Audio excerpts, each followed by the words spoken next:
That's my name, and how you spell it. We're going to be talking about end-of-life care this week and next week.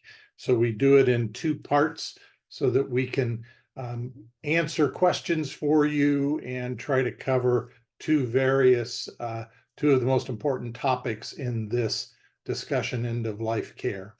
The first and the one we're going to do today is hospice and palliative care, to try to understand and differentiate that. And the second will be next week. We'll talk about the California End of Life Options Act. Sometimes people call this physician-assisted suicide, and I wanted to be sure that if anyone had concerns about either of those languages, that we address those next week, so that you understand what the End of Life Options Act is all about. But for today, we're going to talk hospice and palliative care. Two of the big words in the field of end of life care, and two concepts that are frequently confused, frequently said together, and I want to be sure that you understand they are two separate types of programs, two separate types of care. They obviously share a lot of overlap. And so trying to make clarity of these two words and these two types of programs, that's what we're going to be doing today. To do that, I want to start with making sure you know that I am a physician in America, and end-of-life care across the world is very different. And I just give two examples here of how people view care at the end of life, or what they think about as people's lives come to the end. And we're going to stick to the United States.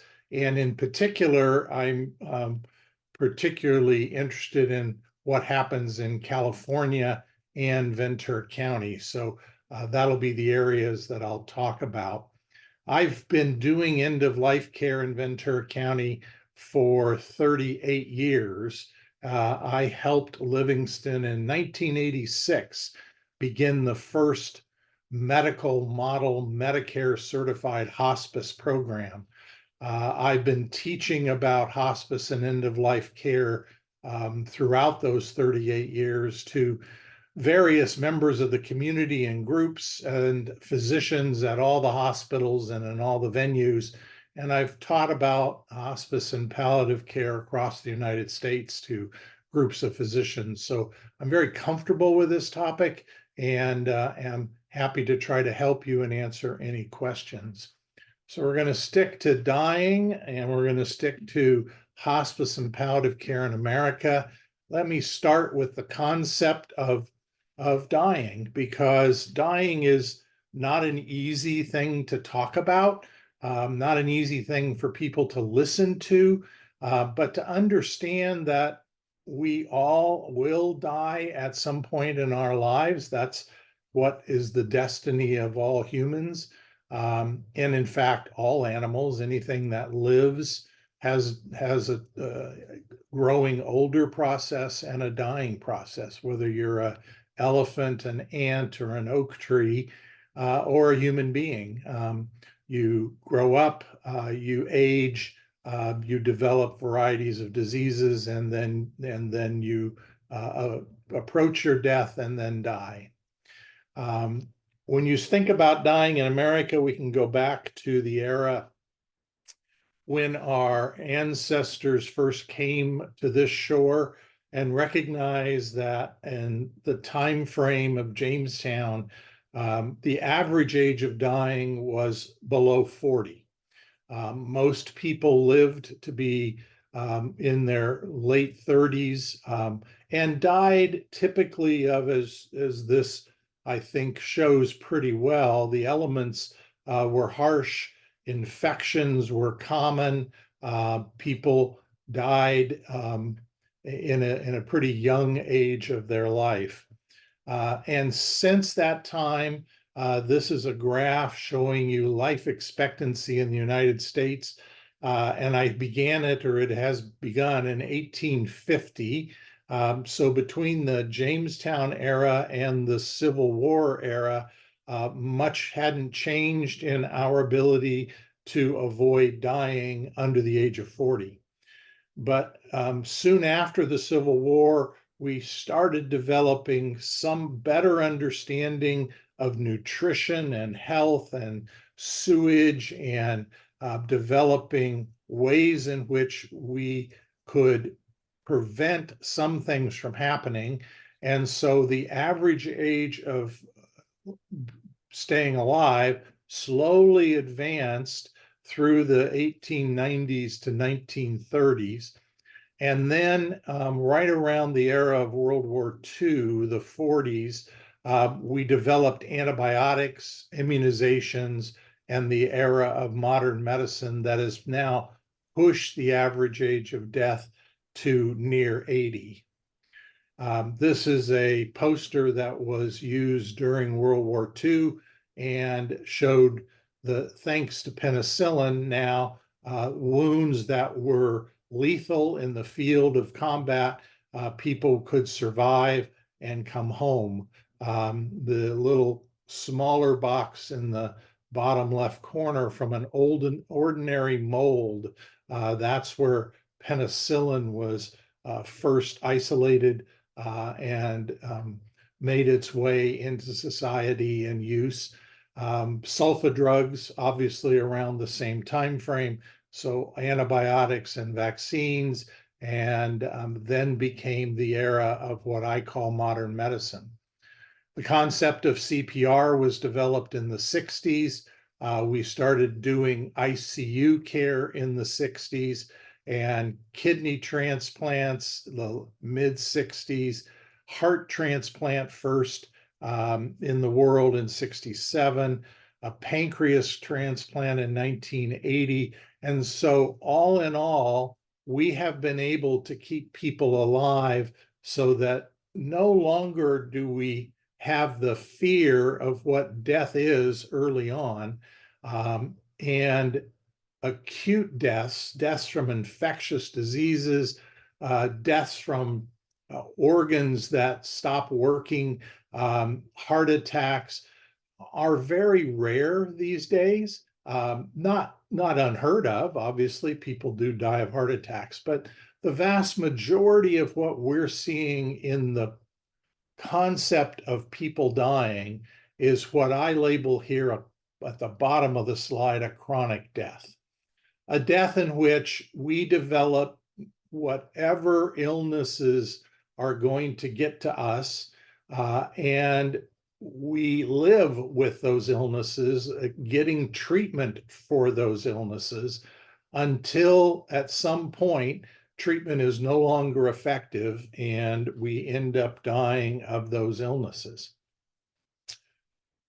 So dying can be looked at as this pendulum going back to the early 1900s and before, where really medicine couldn't do very much. Dying was much more commonplace, happened to children much more frequently, happened to young adults. Our life expectancy, again, wasn't much beyond 40. And medicine did very little except help soothe people with either opioids or our presence. To a time and an era in the 70s to 80s in America where medicine was able to be at its pinnacle, trying to do every single thing it could. And many people, particularly in the United States, have viewed dying as potentially avoidable. That if they get some bad illness, there must be a cure or a treatment that will keep them alive. So much so that people will travel from one part of the country to another because they've heard of a specialist in the Midwest who can take care of their particular illness. or they'll go to Mexico because they've heard that if they get access to a particular shark type cartilage, that will cure their disease. And so dying no longer was commonplace and accepted, but thought to be avoidable. That's the kind of swinging pendulum. Now, somewhere in the middle of that is the reality that we in medicine can do the right thing. We can help people through a problem, but we also recognize everyone's going to die, and that dying can be supported, dying can be comfortable, dying can be made acceptable in the family situations that you are in. But it isn't something to be thought that it won't happen. It's more how and when will it happen? And medicine tries to find and help people through the processes of their life, but finds the right timing and the right types of treatment that recognizes dying is there and to make it supported and comfortable. If I had to be honest about where I think that pendulum sits today, it still sits way over here. And that's probably somewhat appropriate, because day in, day out, there are new drugs being tested, new treatments being found that push the envelope of what the right thing in medicine is. But we still live at a time frame where dying it isn't something people are comfortable with. There are still people that think dying could be avoidable. I see patients every day, new patients, 90-year-old men and women whose family is devastated when they recognize their loved one is dying. And I feel like, geez, what did you think was going to happen? I mean, we're going to die at some point, and I recognize that that is a difficult thing for people, but understanding and trying to accept that that is our end, and is not an avoidable end. It's something we have to be supportive of and comfortable with. So if death to most of us is going to come from chronic diseases, here's what that looks like. We're fine, we're healthy, have our diabetes, we have breast cancer, we have bad lungs, but there's treatment available. We're getting that treatment. We're still independent and taking care of ourselves. We don't need help from other people. We can still go to work. If we're working, we can still enjoy pickleball and tennis and driving to the store. We're very independent. But as that disease progresses, as treatment becomes less capable of taking away the symptoms and the ability of that treatment to keep us independent, we grow more and more frail. We start to lose the ability to perform functions. We no longer can drive. We no longer are capable of cooking our own meals. We need help from caregivers. We need help from nurses. We start to lose our ability. As that disease starts, and it may be not one, it may be multiple diseases, particularly people with bad diabetes who get bad kidneys and bad hearts. They have a combination of diseases. But obviously a single growing cancer can take away our strength and our abilities, and we start to lose function and grow more frail until we get to a point where we recognize that this disease is now terminal and that we are dying. That's the progression of a chronic disease problem. Very different than getting an acute pneumonia or tuberculosis in the past, taking to bed and dying in the next week or 10 days when you prior were very well. And that's what death looked like in the 1800s. At some point in this today, we bring in a ability to provide people some support and some comfort as they're losing their ability to perform their function and getting terminal and dying. So whatever that chronic illness is, and here I've listed just a few: congestive heart failure from lack of heart function, COPD, chronic obstructive pulmonary disease, or interstitial fibrosis of the lungs, bad enough lung disease that it progressively cuts off and takes away one's ability to breathe, diabetes, renal failure and getting dialysis treatments, many of the cancers as they advance, heart disease, atherosclerotic cardiovascular disease, cirrhosis of the liver, progressive HIV disease, whatever the chronic illness is, gradually it will not be able to be continually treated, and people will have a functional decline. And that's when then progressive loss of independence and reliance upon caregiver to a terminal phase. In that process, when do we start talking about dying? And what I can tell you is, at the very beginning of those processes, death isn't even on the mind of any of the doctors or the people who have those diseases. So in today's society, someone who shows up to a doctor's office and is diagnosed with a brand new significant malignancy, a melanoma that's spread, a lung cancer, a colon cancer, a bad breast cancer, the discussion is not about dying.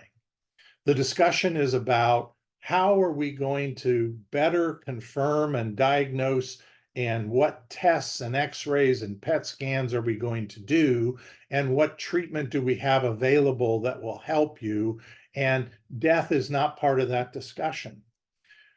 It's hypothetical to people at some point when they start to think about, boy, I now have this disease, and I've heard that this disease could take people's lives, but I'm in this treatment phase of this illness. Until at some point, one recognizes that death from this illness is possible, because now the treatment isn't working as well, till it's likely death is going to happen, or it's inevitable and approaching. And that's kind of the process by which we as physicians look at the conversations of dying. No one's going to bring up to somebody right off the bat that this illness they have we can't treat. That's the way medicine is. Medicine will do its best to try to treat this, but it takes a while before it becomes obvious to people that death is approaching. And along the way, that conversation goes through a variety of potentials and possibilities. And the reason for that, I think, is we're tenacious about what this thing called life is for us. And we're pretty much afraid of what this death thing is. We don't know much about it. You know, there's been very few insights into what does death mean. Obviously, as I opened this and talked about it in different countries, death has different connotations in our country and in those countries, depending on your own spirituality, depending on your own, if you will, organized religion, depending on your history. But you living your life, and death isn't something that crosses your mind, nor something that you want to talk much about or even think through. But what really I'm involved in, and what I'm going to move towards talking about hospice and palliative care, is the understanding that between that life and that death is an arrow I label as dying. And when I do it that way, there's a time frame I envision that is a transition time for people that goes from life to death. The End of Life Options Act was developed by an organization nationally that really drove it with a concept that you could skip over that arrow. You could move from being in your life to being dead at a time you wanted and when you wanted, and in some ways how you wanted. Hospice and palliative care deal in that middle part of that arrow a lot, and trying to understand what is good or bad or otherwise in that middle part of the arrow. When I've lectured to people in the community, it's not uncommon for people to say, I would prefer to wake up dead. I'd prefer my life to end by going to bed and not waking up in the morning and not experiencing this arrow of dying. And what I've come to appreciate in my care of many people who have gone into hospice and palliative care as patients is that this arrow is an important time, that skipping this arrow is not in the best interest of you as a person, nor for the ones that you leave behind and love. The worst deaths I've seen are when people skip the arrow, when people have a big heart attack on a golf course, when people get involved in a wreck with a car and a vehicle, and they go from being alive to dead, and their entire family suffers so in the grief of that loss.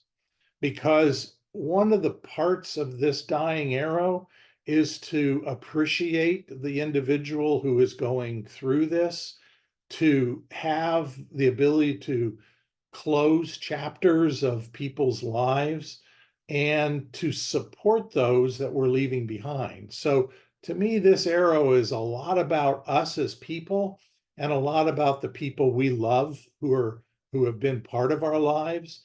And so the dying process is an important component, I believe, in who we are as people. So that arrow piece, I think, has a great value, which is why I believe strongly in the world of hospice and palliative medicine that tries to help people on that arrow. So that's the then lead into these two specific programs. We'll start with hospice because hospice historically was the first language and program that was developed. This is a picture I was able to take in France of a hotel of God, a place in the town of Bouen, France, and it was their hospice. And hospices were the hotels and were the hospitals of the era. And so in the 1400s, when you were sick enough to die, we didn't really have treatment, but people went to a place where people cared for each other. So the language of hospice has a long dated back history. But the current modern hospice began in London and began under the direction of a wonderful nurse turned physician named Cicely Saunders. This happened in the mid-60s, 1960s, and she established a building, a place called St. Christopher's Hospice, part of the National Health Services of England, with the idea that she wanted a place where people's deaths were treated respectfully, where people were supported and comforted. And as part of the National Health Service, she saw a lot of what was developing in the 60s. Remember, in the 60s is when we developed ICU care. It's when we talked about CPR and transplants and aggressive medical care. And she saw that that didn't work for some people and that they were dying and that providing for their care was appropriate. So she began the first model of a modern day hospice in the 60s in London. In America, this came over by a lecture she gave in New Haven, Connecticut at Yale University in 1968. And people who attended that lecture decided that this type of service should be available in America. It was at that point very countercultural to medicine. The community who was involved were mostly retired nurses or clergy. Physicians were rarely involved in this because, again, in the 60s, the view of medicine was we could do anything and death was avoidable.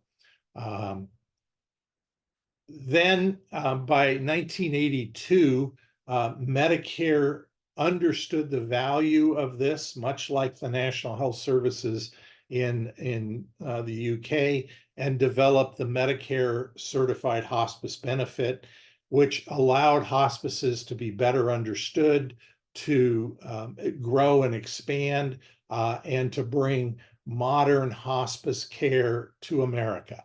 And hospice then took and created this program based on the guidelines of Medicare that helped people both medically and emotionally as they were terminally ill, as they were dying.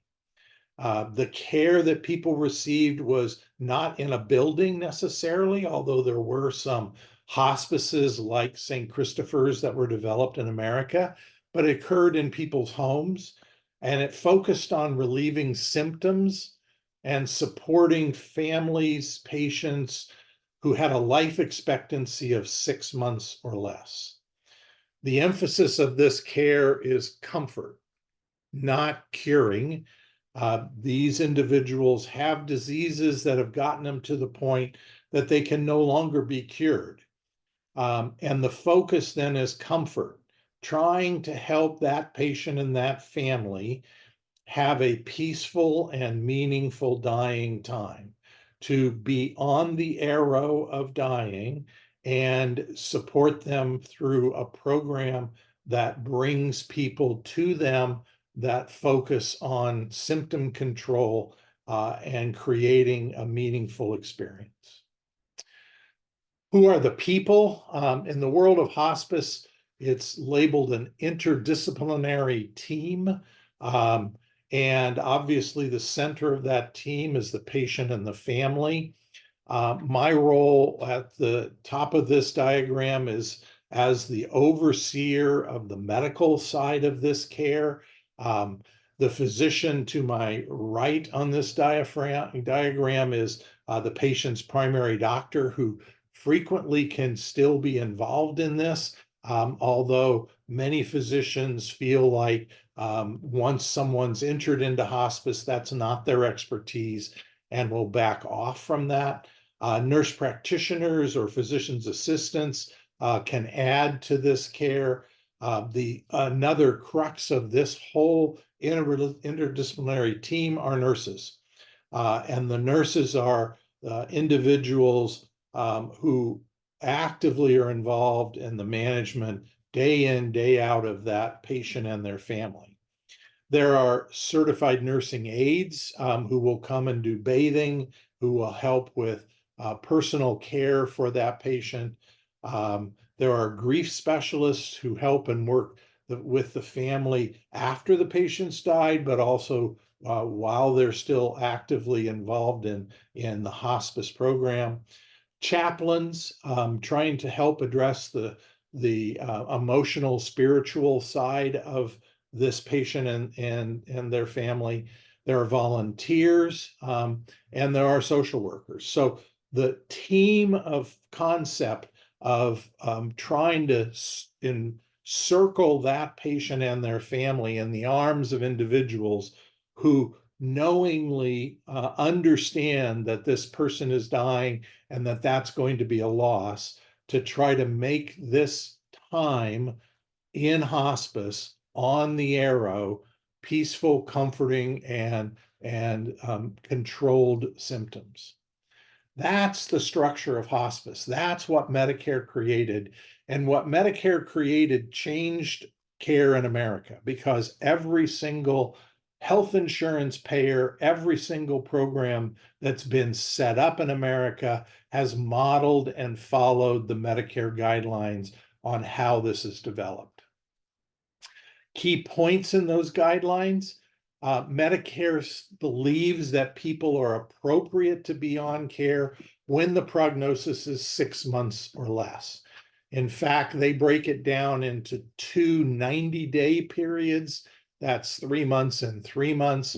But they do understand that some people live longer than that, and they offer and support unlimited 60-day extensions onto that certified hospice program. And that's crucial because one of the initial roadblocks to people and doctors accepting this was, well, how do I know 6 months is appropriate? And Medicare said, you don't have to be exact. We understand that there are variations. The Medicare program and every insurance program that's developed this has said that the main payer benefit for the patient, whatever that benefit is, will be used to go to hospice care. So the main Medicare benefit is called Part A, but in many insurances, it's the benefit that covers routine hospitalization and doctor care gets used to pay for hospice care. And that's crucial to understand as people approach hospice, because when you convert those benefits to go to support hospice care, you don't have those benefits that you can continue to use if that's something you would like to do. So the payments to hospice are capitated, meaning there's a lump payment to all the hospice programs.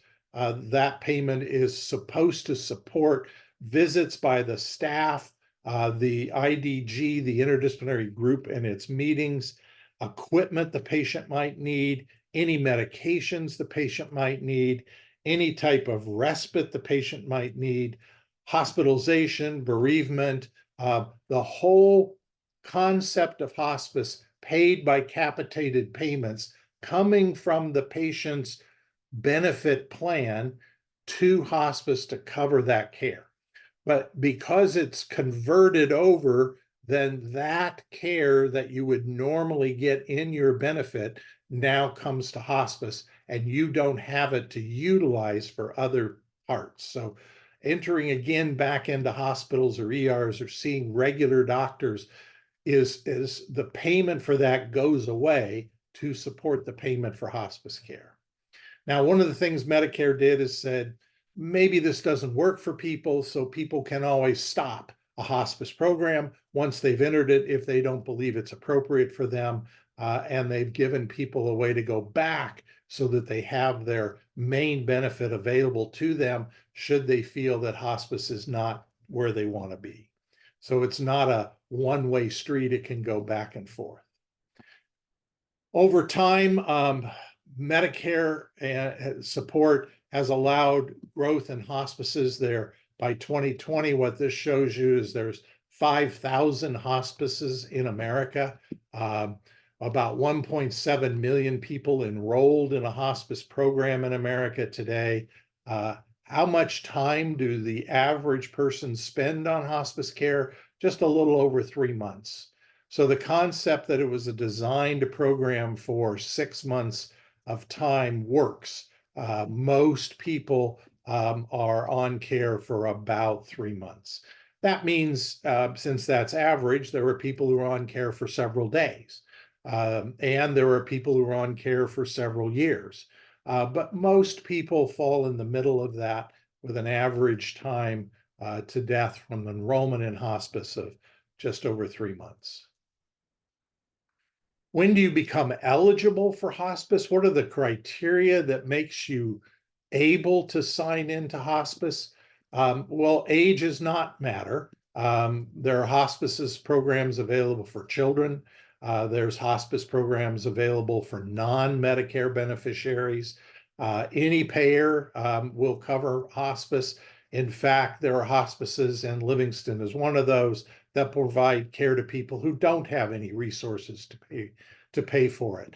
We do that off donated money to help us support care for people who don't have resources to pay for it. Whether you're a citizen of the United States or not, there's no criteria that says you have to be a citizen to get care. And in our community, in fact, we have people who have come here from neighboring countries to be with their family at a time that they're dying, even though they don't have any US citizenship, and will provide care to them because they're in our community and we want them to have available hospice care for them and their family. You don't have to be do not resuscitate. You can continue to think of having resuscitation. Medicare does not have any requirements of that. There's some thoughts there that I have about is that appropriate or not, but it's not a Medicare criteria for coming into hospice. What is a Medicare criteria is that you're terminally ill. And I'm going to expand on that more so that you understand what I mean by that. But in order to enter hospice programs, you must be terminally ill with a life expectancy of 6 months or less. And again, as I've said, the accuracy of that particular diagnosis and time frame does not have to be pure. And you want comfort care and not curative care. You shouldn't enter hospice programs with a plan that says, I'm going to do this and continue to go back into the hospital every other week to get a blood transfusion, or go into hospice with my bad kidneys, but I still want to get dialysis. So there's a separation in the kind of care you want, because curative care is not what hospice is involved with. I'm not going in administering chemotherapy to patients. I'm not going in drawing blood tests, doing PET scans to see how the illness is progressing. That's not part of what hospice is. Hospice is comfort-based care. It's not curative care. So key criteria: you have a terminal diagnosis and you're seeking comfort care, and you have a caregiver, someone to help you. If you don't have one right now because you're very active and still independent, but there needs to be a plan in place. Medicare has put in its criteria that there should be someone who's helping care for you as you're dying, recognizing that dying by yourself alone at home doesn't work because of your continued loss of function. And so someone needs to be there to care for you. So those are the key criteria. Let's spend just a few minutes on terminal diagnosis. Terminal diagnosis has three components in my mind. One is, what is the diagnosis? What illness do you have, or combinations of illnesses do you have that make it such that your doctor believes you're dying? And this is just a circle Venn chart looking at the kinds of diagnoses that come into hospice. So you can see cancer is a large component of that, Alzheimer's and some other dementias, but we take care of people who have heart disease, lung disease, liver disease, strokes. They have a diagnosis that, to the physician caring for them, is no longer curable and will lead to their death, likely within the next 6 months. But add on to that particular diagnosis other illnesses that have beset the individual. So a classic example is a Alzheimer's patient who's getting more and more and more frail, and then develops a serious and bad pneumonia, and now has taken to bed, isn't breathing well, and is appropriate to come into hospice care with a terminal diagnosis of Alzheimer's disease complicated by a pneumonia. We saw a lot of that during the COVID times, where an individual might have be independent and still capable living with a malignancy or bad kidneys or bad liver. Then they got the COVID infection, and that tipped them towards being terminal. So first component of terminal diagnosis is what's the underlying disease, but the second is what other conditions have gotten to that person that's made it clear that they're terminal. And the third, and the one that I want to comment on and spend a little bit of time on, is function. Because what's important about the function part is to recognize that there are prognostic scales and functional levels that can help us to define how the person's doing. So are you terminally ill with your cancer or your heart disease? You don't have any other comorbid conditions, but your functional level is declining. And it's clear that that decline related to your disease makes it highly likely you're going to die in the next 6 months. There are a variety of functional scales out there. Some of you may have heard of the ECOG scale, the Eastern Cooperative Oncology Group scale, a 0 to 5, 0 being how functional you are, 5 being at the other end of that function. The New York Heart Association scale for heart failure, stage 1, where you have minimal efforts of disease, and stage 4, where you really can't get out of bed because you can't breathe.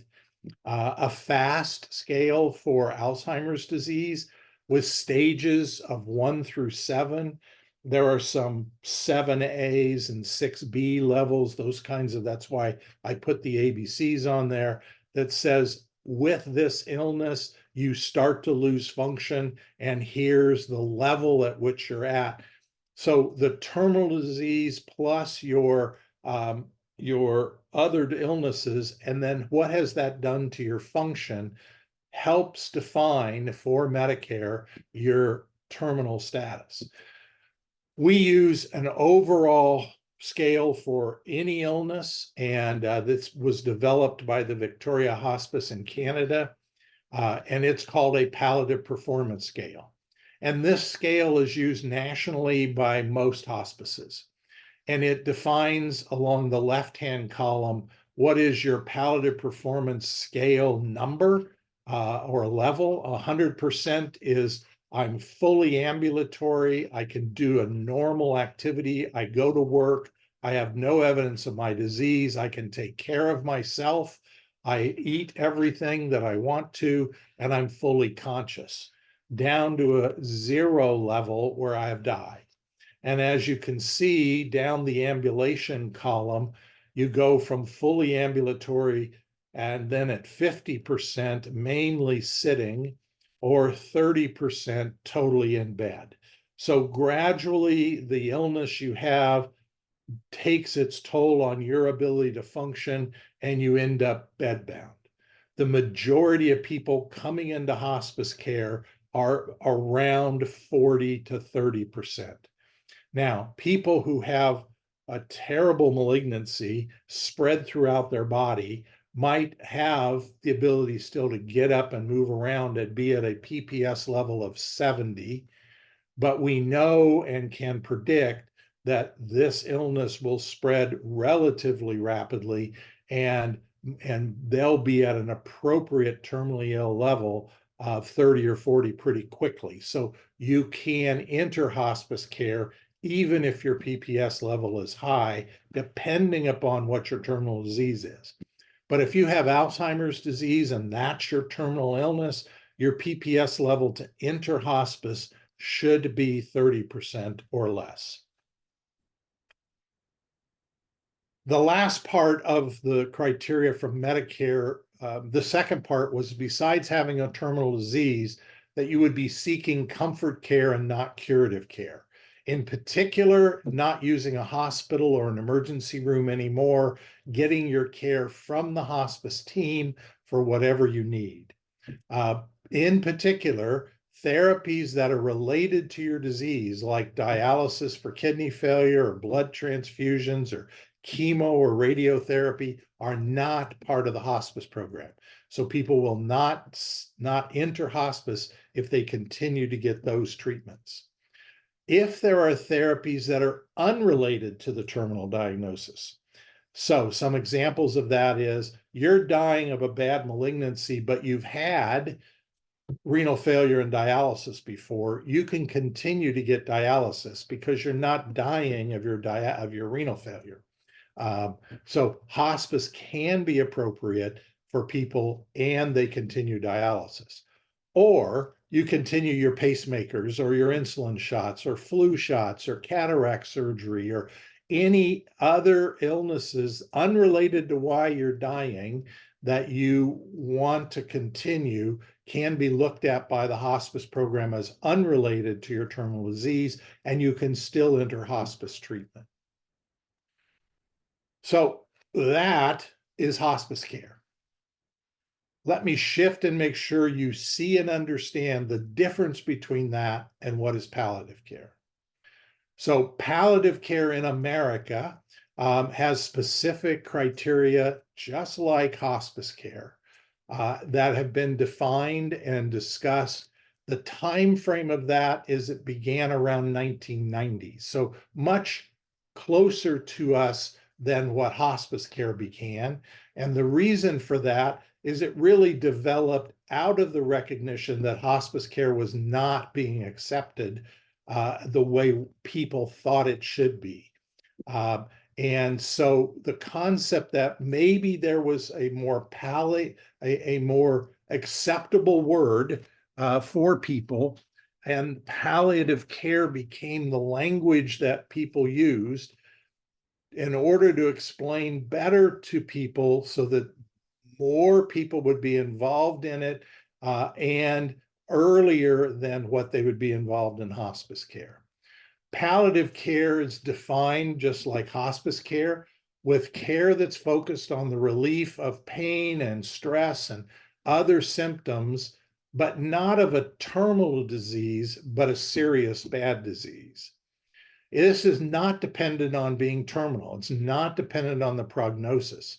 In fact, it's designed to be delivered as the same time as people are getting curative treatments.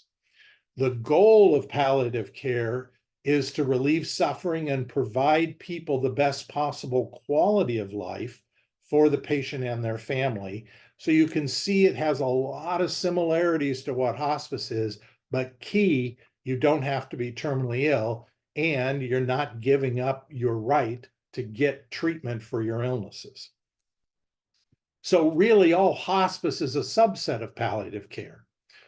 If you look at all palliative care and think about the difference, well, it's doing the same thing in hospice, but hospice is limited for people who are terminally ill. This is the definition in America and the concept in America. If you go to other countries and speak the word of palliative care, they think of it almost all as hospice. America has really taken the beginning initiative on the concept that hospice-like care can be available to people beyond being terminally ill. So there's overlap between these two with the idea that we optimize comfort, reduce stress, provide emotional support, help relieve symptoms. But the palliative care world, you can get this type of service and care at the same time you're getting curative treatment. Whereas in the hospice world, you're terminally ill with a prognosis of 6 months or less, and you can't be utilizing curative treatment. So they overlap, and the palliative world is bigger than the hospice world. So here are the key concepts that we talked about in hospice and side by side with palliative. End of life, 6 months or less, but palliative care for a chronic condition, life-threatening, but you're still in the world of getting the treatment you're getting for your illness. Now, Medicare has not listed guidelines or reimbursements for palliative care, and I'll bring that back up as we go along, because clearly in hospice, everything we've developed and that I talked to you about are based upon Medicare guidelines that were developed in the early 80s. Reimbursement for Medicare available by Medicare and almost all insurers. Different in palliative world, there is no guidelines and no clear reimbursement. Curative therapies in the hospice world are questioned. We don't do chemo, radiation, blood transfusions, IV hydration, not part of trying to cure someone's illness. Whereas the logic in the palliative world is that you're providing all of those treatments along with palliative options. I mentioned early on that hospice in America is primarily not in a hospital. It's usually, or a building, it's usually care in people's homes. Just the opposite in the world we have created in the world of palliative care. Hospitals have been the main location for palliative care teams, services, or beds. And the reason is hospitals have found that they are where people with serious chronic conditions that are life-threatening, that are bad, congregate. And so providing palliative services to them at the time that they're in the hospital is appropriate. Now, palliative care has moved a little bit outside of the hospital. Livingston does provide palliative care in the home, but all palliative care in the country began in hospitals and has made attempts to move into the community more and more.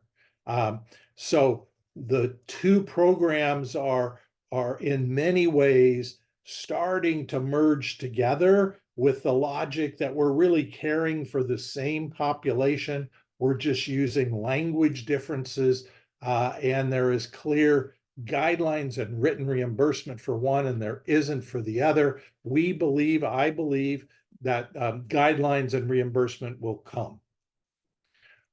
Percentage of hospitals in America that have palliative care programs since its inception between 1990 and 2000, now out to 2024, 83% of American hospitals have a palliative care program in them. In this community, Dignity Health, St. John's, Pleasant Valley have palliative care programs. VCMC has a palliative care program. Community Memorial has a palliative care program. Los Robles has a palliative care program. Simi Hospital has a palliative care program. So every major hospital in our community has a structure of a palliative care program. The logic would be you're getting traditional medical care whenever you step into a hospital, and if appropriate, you add palliative care to that. So if you go into the hospital because you need your appendix out, it's not appropriate, you go into palliative care.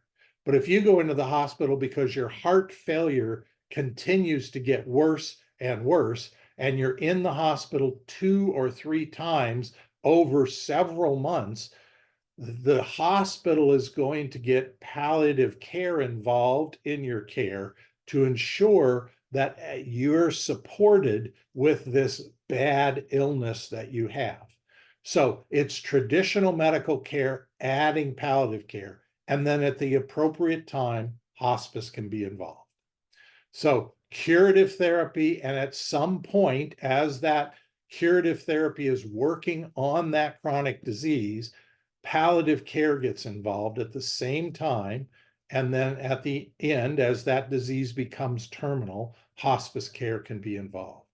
So you can see why the hospice world wanted to create this type of program with the vision that let's go upstream to patients who aren't ready for hospice care, but need some of the services hospice can provide, and provide it while they're getting their curative treatments. What does palliative care do? It's the patient and the family at the center, very much like what I showed you in the interdisciplinary hospice team. The usual palliative care team is 4 members, a physician, a registered nurse, a social worker, and a chaplain. And they meet with the patient and their family while they're in the hospital. Again, that's also being moved into the community some. And you try to work with that patient and family to clarify what's happening, what is their diagnosis, what's their treatment plan, and the language that palliative care uses is, what are your goals? What are the goals of care for you? And getting into discussions about, what do you believe about the end of your life that's coming not too far in the future potentially? You're not terminally ill, but you've got bad disease, and try to work to present a realistic prognosis and plan for that patient and their family. So the outcomes that we expect when we get palliative care involved is a better understanding of diagnosis and prognosis to create a plan that would appropriately meet what you want and improve your quality of your life while you're getting your treatment and while this disease is progressing. So that's the two main programs that exist in America for end-of-life care: palliative care, hospice care. That's the words, that's the types of programs. You can see the overlap, you can see the distinct differences in the two. So here's my summary of what we did. Dying, it's going to happen to all of us. But with modern medicine being involved, it's getting more and more difficult to understand the discussion of dying, even though it's inevitable. And there are two basic end-of-life care programs: palliative care and hospice. Palliative care, care concurrent with your treatment of your disease to improve discussions about the goals of your care and to better manage symptoms. And hospice care, which looks at terminally ill people at the end of their life to help that person and their family have a peaceful, meaningful death. That's what I do. And I'm happy to answer any questions.